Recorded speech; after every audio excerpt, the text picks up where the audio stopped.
When your child starts throwing a tantrum, do you immediately cringe or dread thinking about how to reason or bribe them to stop?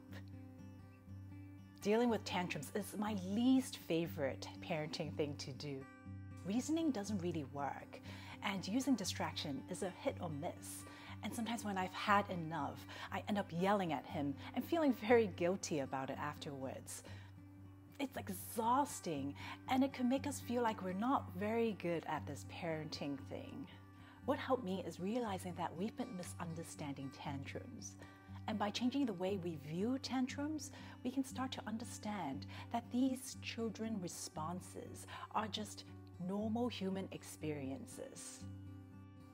In this video, I'll share with you the real reason why tantrums happen and 3 ways that we can respond to tantrums so that we can build a closer connection to our children and enjoy parenting a bit more.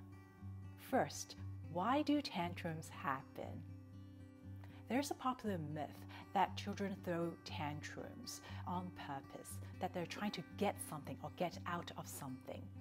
So kids need discipline, and we can't pay attention to tantrums because they will keep throwing tantrums to get what they want. So tantrums have become more of like a power struggle, and we're all exhausted. But are children really throwing tantrums on purpose? Let me first ask you this. Have you ever lost it or said something that you really regret later? Or you've been out of control? If yes, congratulations, you're human. We have all experienced moments like these. So we can understand that some behaviors, especially when we are under stress, are not necessarily intentional. Kids are human too. During tantrums, they cannot control their emotions or behavior. So they're not necessarily throwing tantrums on purpose to annoy or upset us, even though it may feel like it. Tantrums happen because of something called prediction error. As humans, we love when things are predictable. We love to know what's going to happen next. And we don't like uncertainty or when things don't really go the way we expected. So yep, the past few years of pandemic have been so tough for many of us because things are just uncertain. But as we go through life and gain life experiences, we become better and better at predicting what's going to happen, and also we get better at tolerating disappointments and surprises. For very young kids, they don't have much practices, so they're not very good at predicting what's going to happen next, or they're not very good at tolerating when things don't go the way they want. When prediction error happens, it's really, really tough for them. Just like for us adults too, it's stressful. And in responding to these stresses, they have big reactions like yelling, like crying. These are the most stressful parenting moments that we all dread. Sometimes we try to reason with them, saying, it's nothing, just calm down, we will go to the park again. But oftentimes we find that nothing we say really works. It seems like they can't listen. And that's because they really can't hear us. Because during high stress, our ability to hear human voice is actually compromised. How can we as parents support our children during these moments of stress? Take a pause. It's normal to feel like we want to jump in and fix our kids' problem because it's so hard to see our kids suffer. But what I've found is that when I'm stressed about helping my son fix his problem, he senses my stress and he feels even more stressed. What our kids really need is for us to stay calm so that we can help them to bring down their stress level.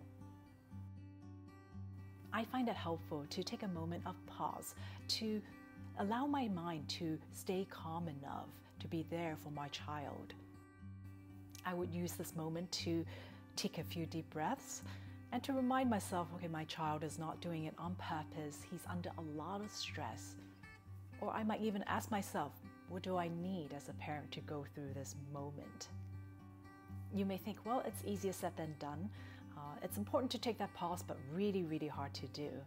And yes, sometimes I feel the urge to act immediately. I feel really anxious too. For me, practicing meditation really helped me to notice these moments where I really need that pause and be able to take that pause to calm myself. At the end of this video, I'm going to share with you a quick, easy practice that you can do during these stressful moments to help you calm yourself down. I see you. I'm here with you. When we are calm enough, we can start communicating to our kids that I see you. I see that you're having a hard time. I'm here with you. In my own parenting journey, this is an important step that I've often overlooked because I'm so eager to fix their problem. But being present with our kids is so important. Think about a time when we are having a tough time, when we talk to friends about our struggle. Some friends jump in with solutions to solve our problems, but oftentimes the best support we really need is a friend who is fully present with us, someone who really listens without judgment. It's the same for our kids too. And the way we communicate is through our body language, because when kids are highly stressed, they can't hear our words well. We use our tone, our voice, our body language to communicate to our kids. It could be a light touch on the shoulder or arm, a hug. It might be kneeling to make eye contact. It might be showing a compassionate and understanding look on our face. Or it might be naming that prediction error. Oh, that was a surprise. You were expecting a cookie, not a cupcake. Sometimes the best way is to be silent, not to ignore, but to be lovingly present with our words. We show them that we accept them for who they are.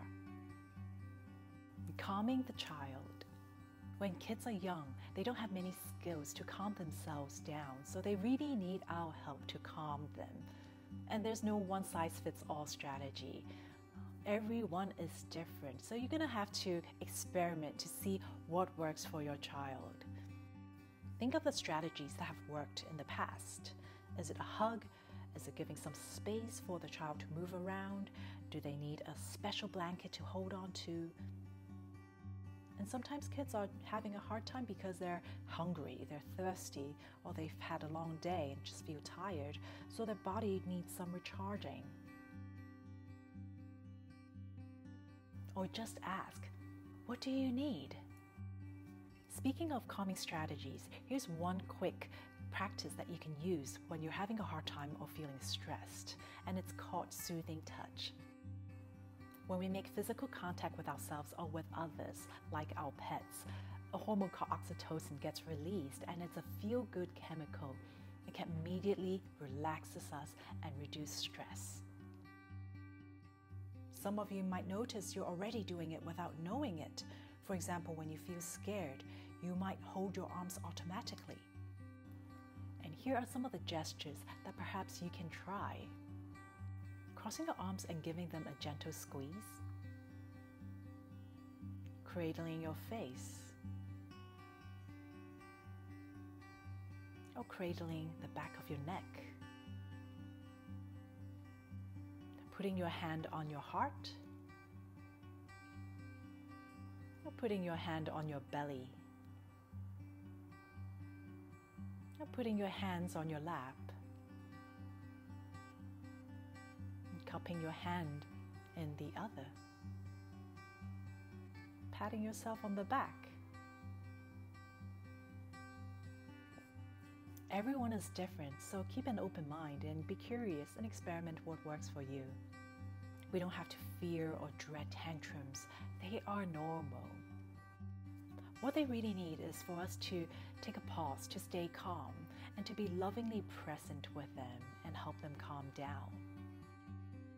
Through us accepting these challenging emotions that they're feeling, they learn to manage them, and eventually this is what builds their resilience.